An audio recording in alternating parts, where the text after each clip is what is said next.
Assalamualaikum warahmatullahi wabarakatuh. Perkenalkan, nama saya Atia Salsabila, biasa dipanggil Bila. Saya dari Fakultas Tarbiyah dan Ilmu Keguruan, Program Studi Pendidikan Islam Anak Usia Dini di Universitas Islam Negeri Kiai Haji Abdurrahman Wahid, Pekalongan. Baik teman-teman, nanti kita di sini akan membahas tentang moderasi beragama. Nah, apa saja sih nanti yang akan kita bahas? Yang pertama itu ada mengapa moderasi beragama penting dipelajari. Yang kedua ada sejarah moderasi beragama sebagai mata kuliah wajib.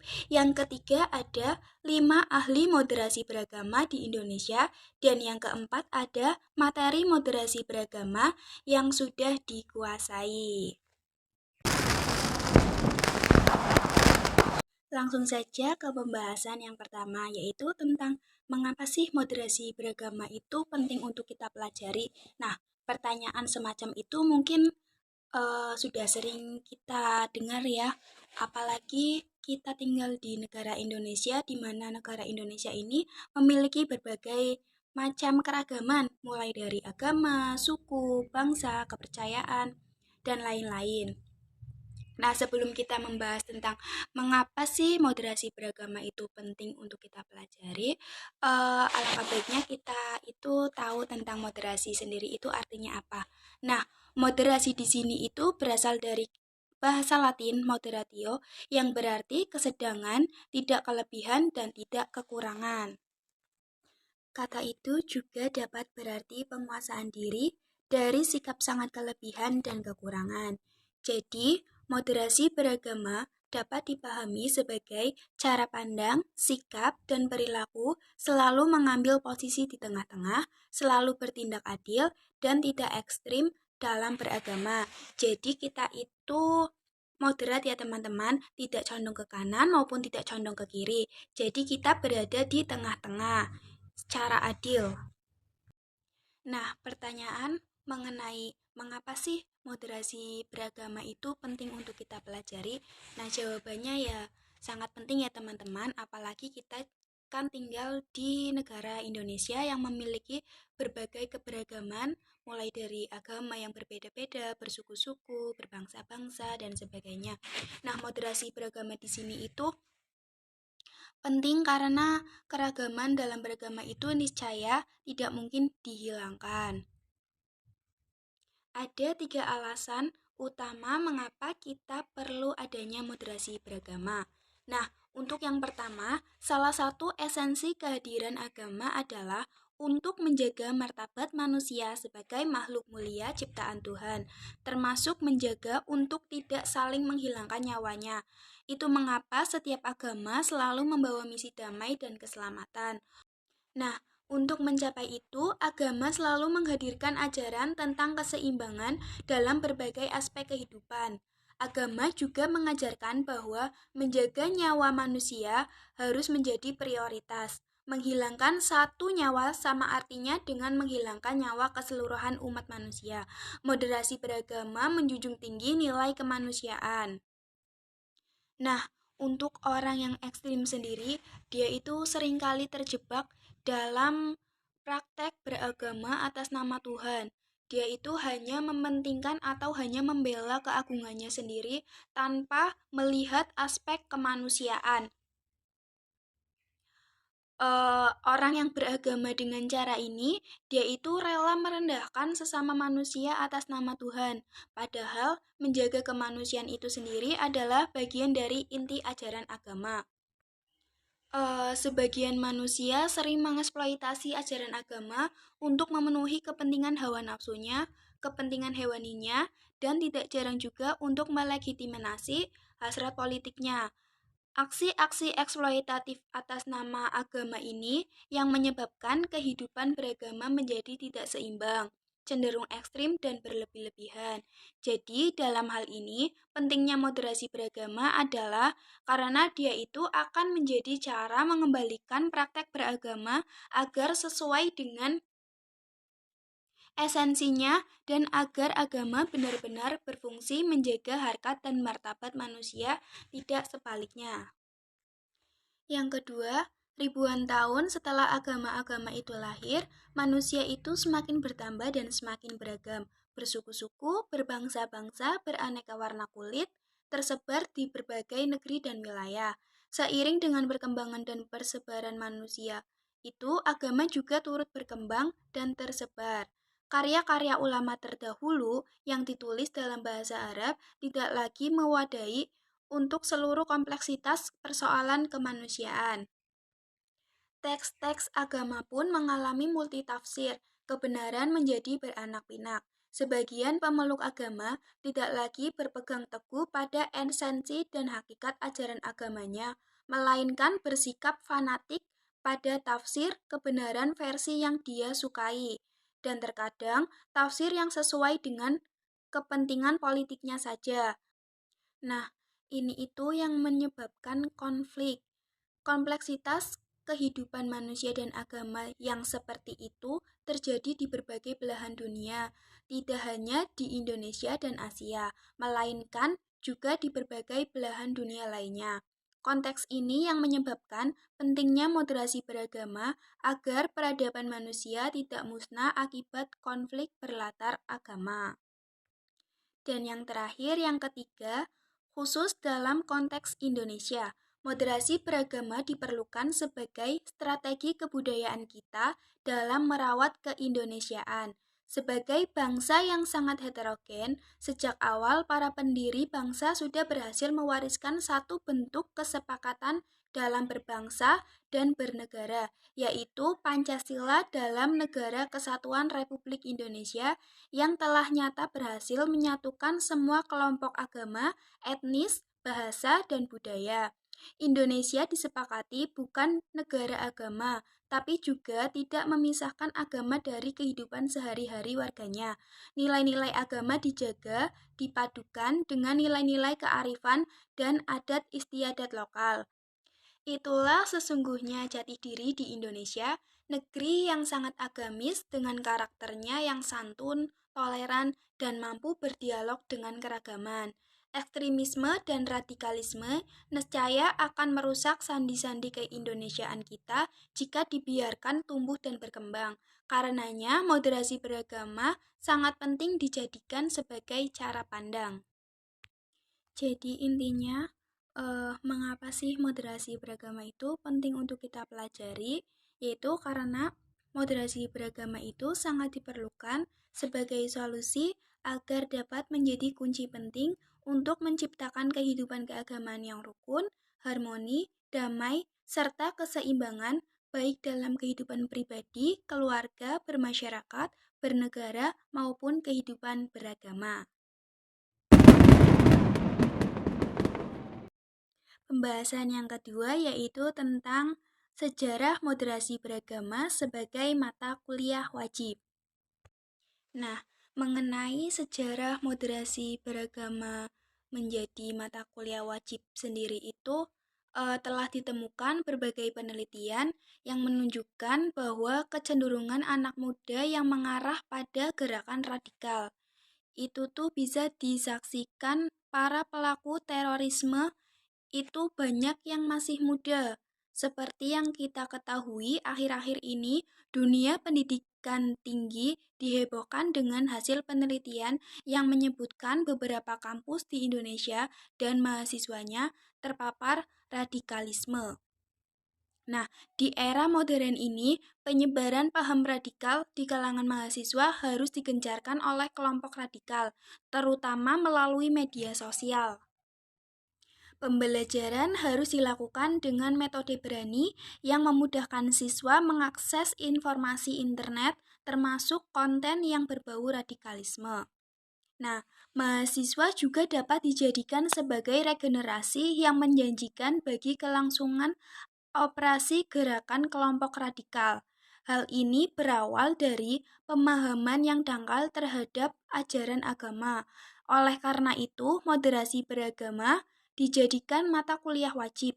Hal ini dapat dijadikan bekal dan pengembangan moderasi beragama menjadi suatu hal yang sangat penting dalam perspektif generasi milenial untuk memahami dan mendalami Islam, sehingga mengajarkan bahwa agama tidak hanya membentuk kesolehan individu, tetapi juga mampu menjadikan paham keagamaannya sebagai instrumen untuk menghormati pemeluk agama lain.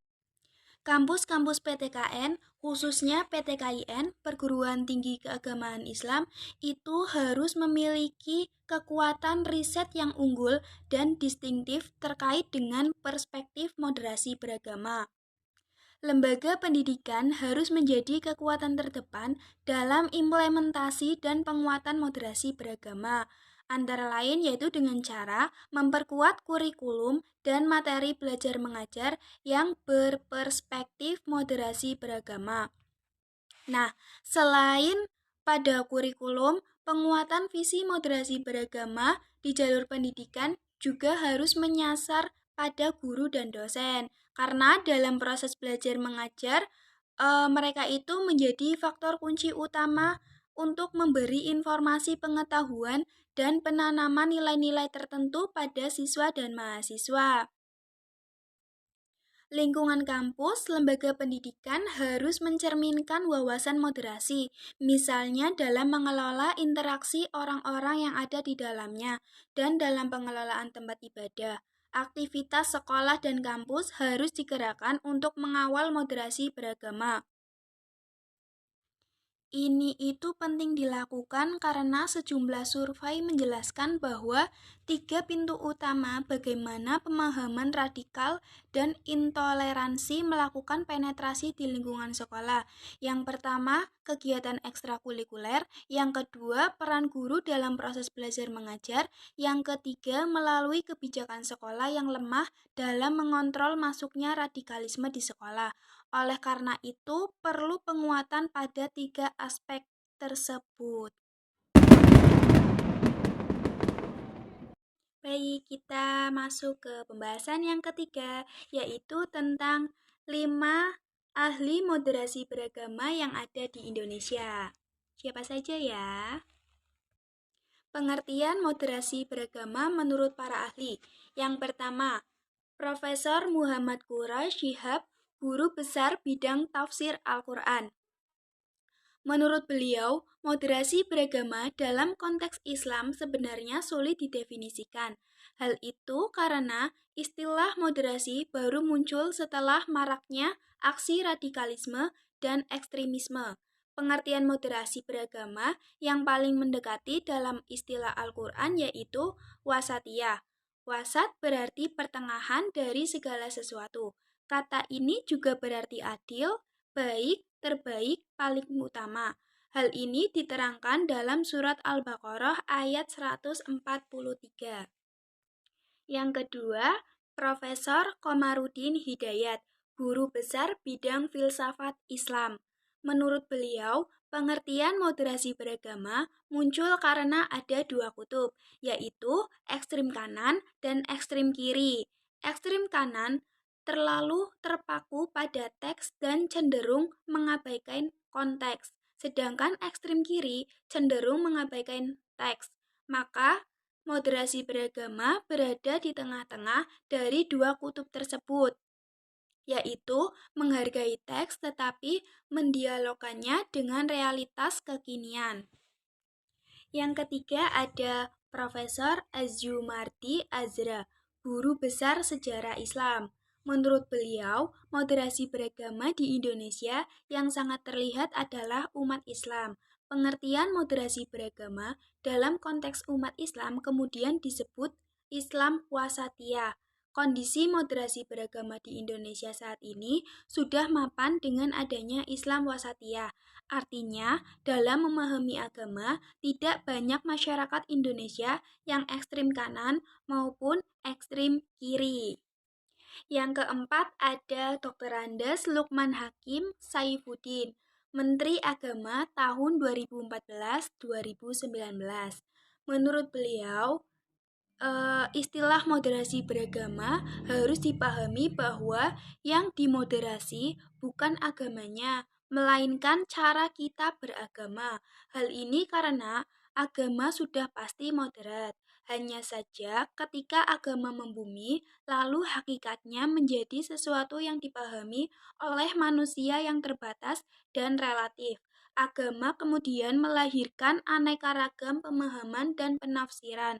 Oleh karena itu, moderasi beragama merupakan keniscayaan untuk menghindari penafsiran yang berlebihan dan paham keagamaan yang ekstrim, baik ekstrim kanan maupun ekstrim kiri. Pembahasan yang terakhir, yang keempat, yaitu ada materi moderasi beragama yang sudah dikuasai.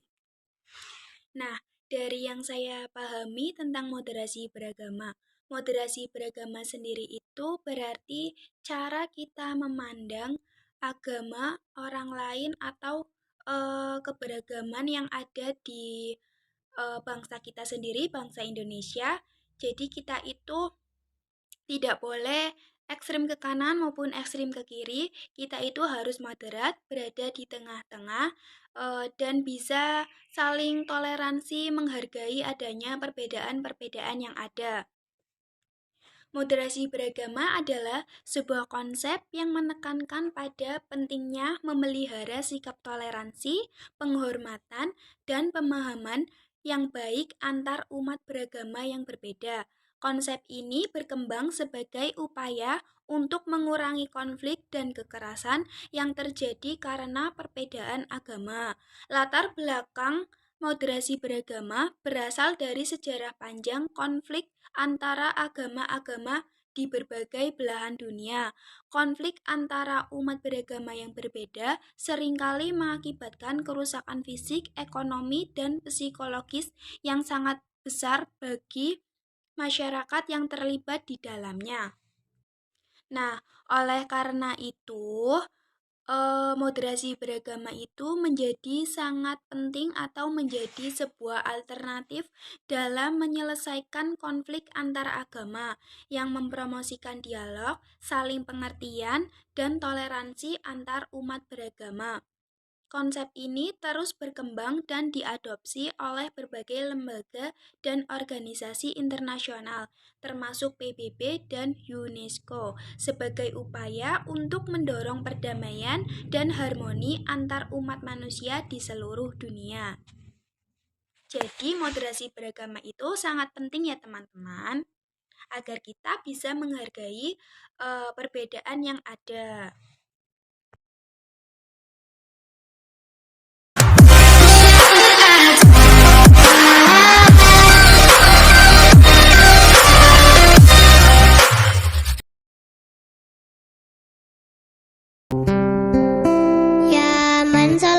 بكل الأنبياء يا من في قلبك رحمة للناس يا من ألفت قلوبا بالإسلام يا حبيبي يا شافعي يا رسول الله لأمي وأبي فديتك سيدي صلاة وسلام عليك يا نبي حبيبي يا